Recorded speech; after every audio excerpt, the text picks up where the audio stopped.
আর এই যে এই গোলাপখানার কুড়িটা দেখছো, ইনিও কদিন পরে ফুটে যাবেন বেশ সুন্দরভাবে। দেখো এটা লাল,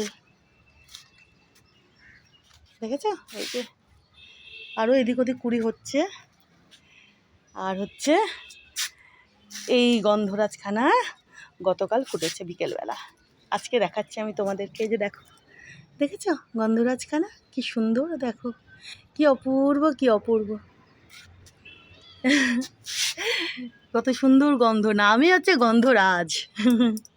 দেখো ইনি গতকাল রাত্রে মানে সন্ধেবেলা ফুটেছেন। দেখো টিকটিকি, একটা টিকটিকি এনে থাকে জানো তো, আমার সব কথায় উনি সাপোর্ট করেন, ভালো।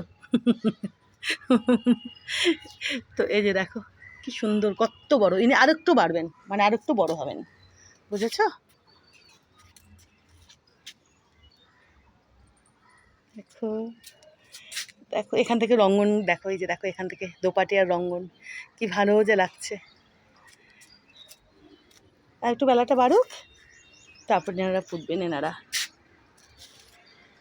আর এই যে দেখো, দেখেছ যখন ফুটেছিল কত ছোট্ট ছিল, এখন দেখো কতটা বড় হয়ে গেছে।